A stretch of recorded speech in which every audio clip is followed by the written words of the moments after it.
Hey, y'all, it's your favorite Unc. Make sure you hit that subscribe button down below to Nightcap YouTube channel so you never miss a single live stream or video of myself, Ocho, and Gil. Remember, Nightcap doesn't happen without you. Make sure you hit that subscribe button. Thank you.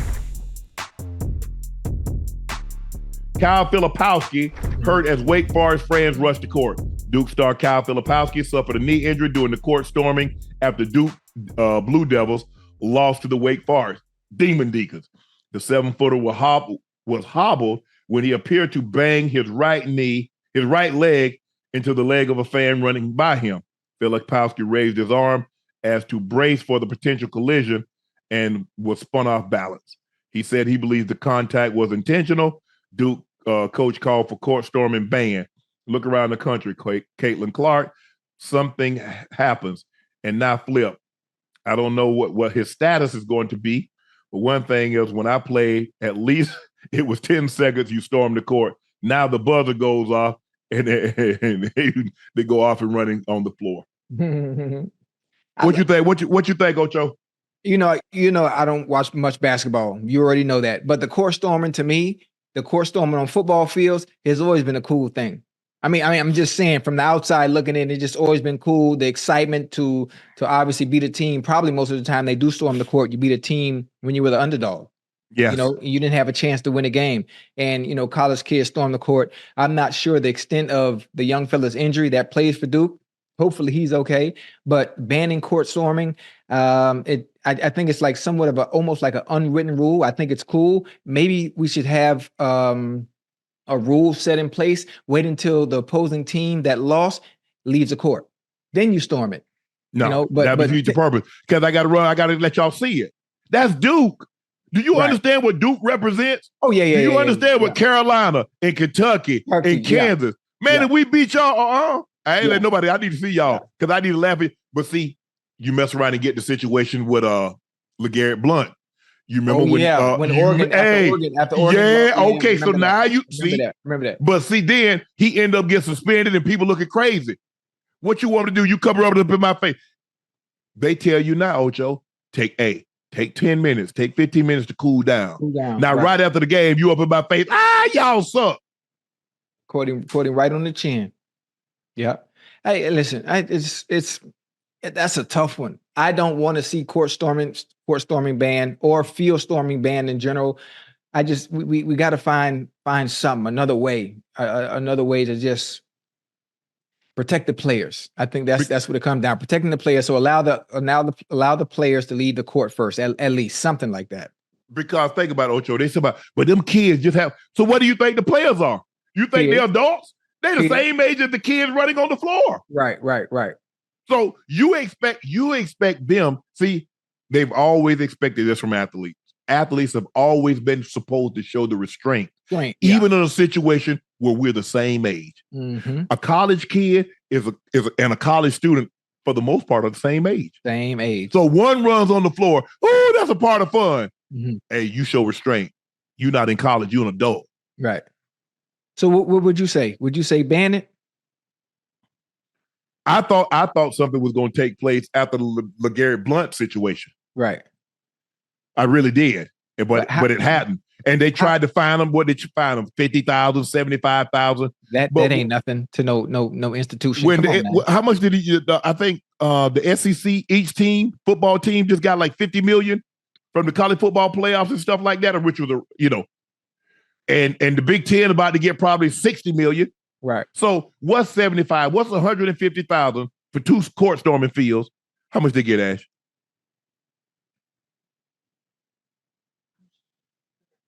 No. I'm saying how much did this year the SEC teams get for the college football playoff? I think they got 50 million, 53 million per team. Hey, honestly, to me, as not a fan of basketball, but I like to watch ESPN or just watching sports and see the fans storm the field. That shit, it looked cool to me. I like it.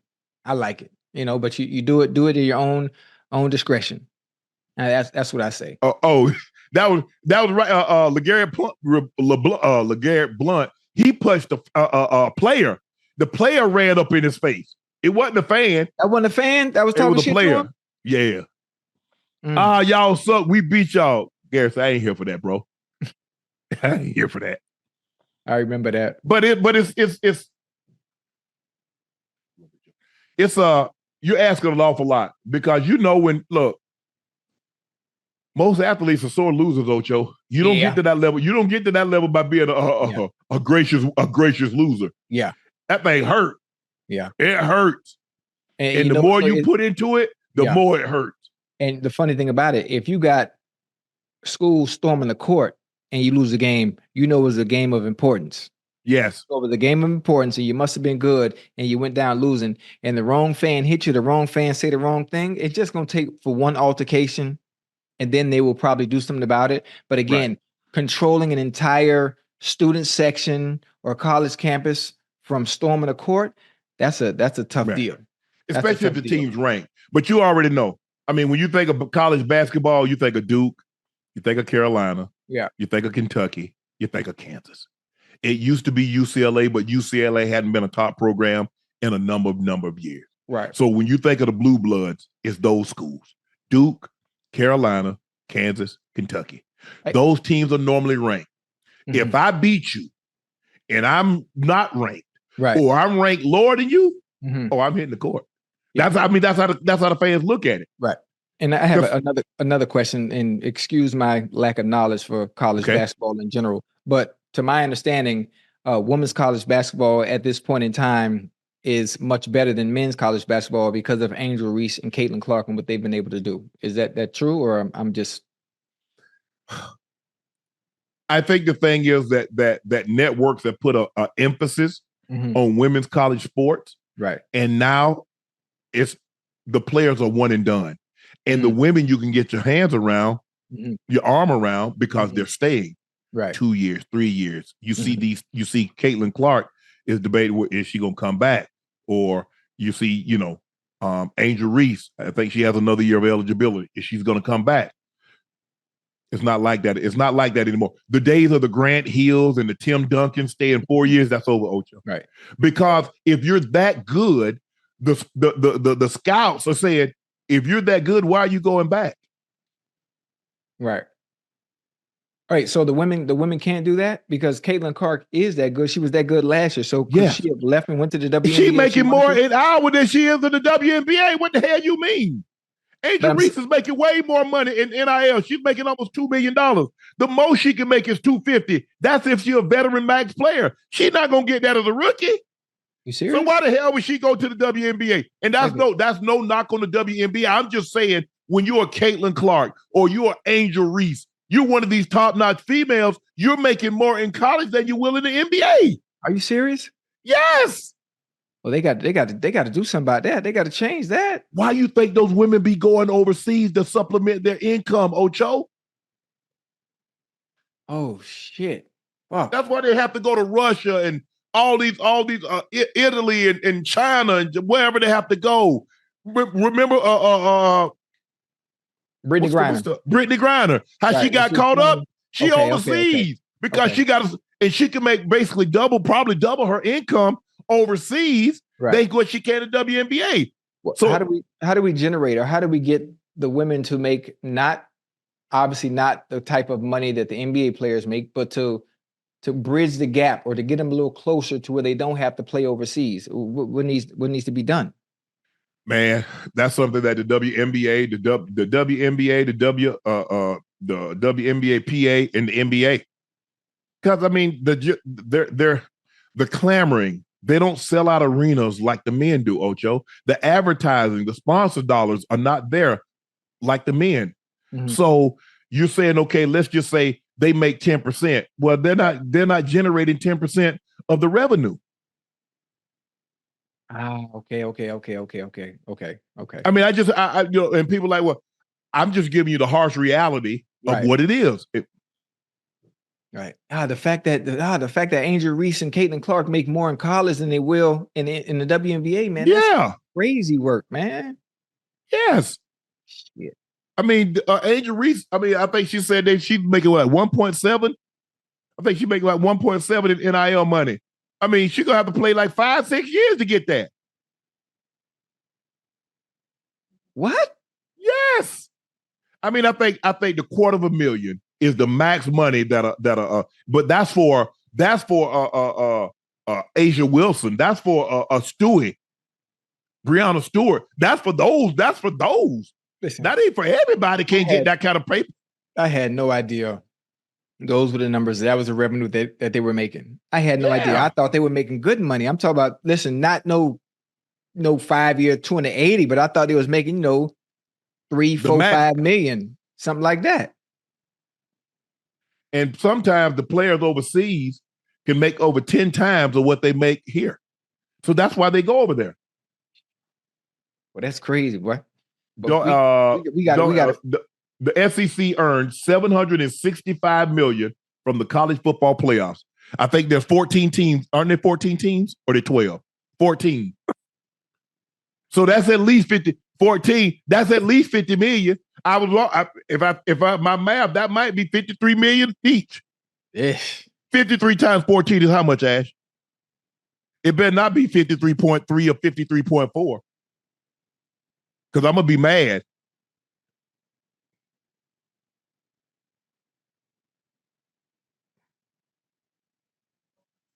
$54.6 million.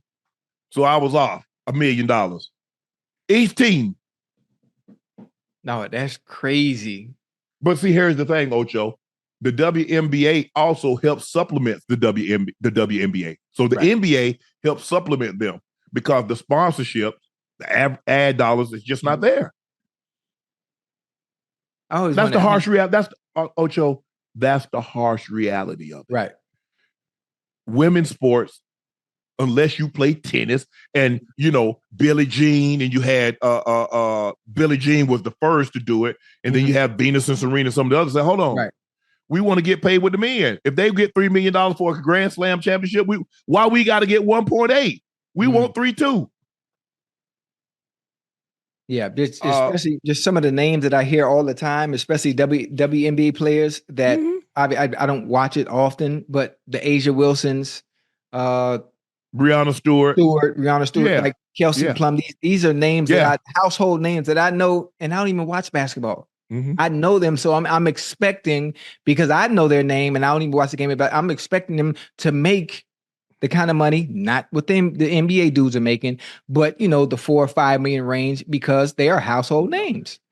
Man, that's bro. They got to fix that shit, man. It's called supply and demand, Ocho. You got to have to. There's a reason why college coaches get paid more than a college professor, because 85,000 ain't signing up for a history class. Okay. I see. I got you. They're not going to do no science project. 85,000 coming to that stadium. Damn, that's crazy. As of October 23, Erica Wheeler of the Indiana Fever was the highest paid player in the WNBA for 2023. She had a salary of $242,154. Now, Ocho, look, that's good money for an average, because the average person, what's the average salary in America? Probably what, 75,000? So she's probably making 3 times what the average person will make. But we just used to hear, like, we think professional athlete, and we think everybody get 10, 15, $20 million, and that's not the case. It's going to get there, though. I'm not sure when, but it's going to get there at some point. 000. The average income from American High is 59,000. That don't make no sense. That don't make no sense, especially as a WNBA player and the work that they had to put in based on some of the shit I see on goddamn TV and clips and highlights. Man, the motherfucking could play. They deserve to be compensated as such. Again, not like the not like the NBA players, but way more than what 240. Who? 242. Shit me. Man, hold on. The average salary is 59,000. How the hell my grandma fed us with $197 every 2 weeks then? And you talk about, why you eat all that? Now you see why I ate what I ate, Ocho. Yeah. And then you got to think back when it wasn't no bone and ribeyes coming across that table. Yeah, but when your grandma was young, remember the price of everything was very, very low now. The price of everything was very low back then. I tell you what, 380, 197 is 4, that's 9. So $394 a month. So my grandma brought home $4,500 a year. You think stuff was that cheap back then? $4,500 a year cheap? The hell no. Exactly. Damn, man. That's crazy, man. Yeah. $197 every 2 weeks. $394 a month. You see, it's times like this. It's times like this. I wish I was a billionaire because I fixed the shit. I fixed a little situation now. What? I fixed it. Ocho, you keep saying, but see, here's the thing, Ocho. You do realize how billionaires get to become billionaire? They don't give away their money along the way. Hey, listen. They have their names put on buildings at colleges. They have their names on hospitals or a hospital floor. But I understand that, right? But there has to be some type of plan in place to be able to invest in WNBA teams, to make sure they get paid an adequate salary, which many will say, probably argue me down, that the salary is adequate, but at least to where they're making in the millions. There has to be a way to recoup. Maybe it be through advertising, maybe it be through sponsors, but making 242 is not a fuck enough based on what I've been able to see from someone that doesn't even watch the game on how good they are. They need to be compensated much, much more than they are. That's all I'm saying. Ocho, when you advertise, I need eyeballs. There's a reason why ads cost $7.5 million for a Super Bowl, because eyeballs. I can get eyeballs ain't watching, Ocho, you under this notion that people want to give away free money. It's not like that. Well, I know I'm not under the notion that people want to give away free money because ain't nobody giving away free money, but I would have a plan in place to execute the eyeballs to make sure they watching. Listen, Ocho, you can't make people watch what they don't want to watch. You got to make it more exciting. How? Supply and demand. These women are as skilled as they've ever been. Mm-hmm. And I go back to when women when La Tech won the first two, and then Cheryl Miller, and then and Clarissa Davis, the Texas team. Mm-hmm. I go way back then. Kim Mulkey, the Baylor coach, now she LSU. She was on the first national championship team with La Tech. That's the one who, she be dressing fly, huh? Yeah, if that's what you want to call it. Yeah, she be fly. She like real. So I remember all that when the USC with Pam and Paula McGee and Cheryl Miller and Cynthia Cooper. Yeah. So I go back, and the women now are as skilled at any point in time. Better. They're better.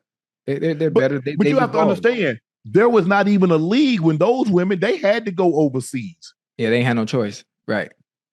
And the fact that they have to go overseas, that even lets you know that some things need to be put in place. I don't have a plan right now because I'm just sitting here talking with you. I'm just saying, if I was in a position of power, there would be something that I want to do to keep my girls home playing here in the States. Yeah. But look, you seen Aja Wilson play? Yeah. Ooh. I just she was at the she was on the losing side. She left-handed. She was on the losing side. She was a coach. She was an assistant coach with Stephen A. Yeah. Boy, me and 50 did that number on her. Yeah, she good, boy. Yeah. See, somebody like her, she's supposed to be making $3, $4, $5 million easy. No questions asked. I saw her, Chelsea Gray, Kelsey Plum, all of them were sitting on. I just want y'all to know, Asia, Kelsey, Chelsea. Y'all sit on the losing side. Next time, y'all better come on down on Unc's side, because y'all know I be doing that thing. I be diagramming the plays. You know what I say? Oh, that's crazy, man. That I ain't know that, man. Fuck. It's all right. Some other things I'm gonna fix in the world, man. As soon as I'm president. You don't want people digging, Ocho. Oh, they could dig because I live my life. I don't live my life private. I do everything public, so ain't nothing to dig. I promise you got some stuff. You done some stuff you don't want people to know. Everybody has. Everybody has, Ocho. It's okay. Everybody has. Did you hear what I just said? No, you live your life private. You live your life publicly now. Oh, I always have. Okay. Always. Okay. Always. That's a pressure cooker. I like pressure cookers and I like pressure. Okay. So when I run for office, you already know what time it is. And when I win, you can be my vice president. Nah, hell nah. I don't want nobody. Hey, he did. I ain't running for nothing. Matter of fact, I ain't running nothing but my mouth. And that's the problem. Because if you look at some of the people that's already been in office, and we talk about digging up. Oh, we don't want to talk about. Think about this, Ocho. Oh, Think about how people, Ocho, I got a little podcast. Think about how people coming at me. Can you imagine if I'm VP, president, or House of Representatives? Can you imagine? I got you, though. I'm the president. I got you. I want no part of that, bro. I got you. Can you imagine me, the state of the address? Go ahead. Oh, man, I'd be shocked. State of the Union? State of the Union. Yeah, Union address. Yeah. Boy. And you know, I could talk now. Depending on the environment I'm in, I can switch up real quick. Like I hit a switch. No, I don't want no part of that. But you go ahead. I wish you the best. I appreciate that.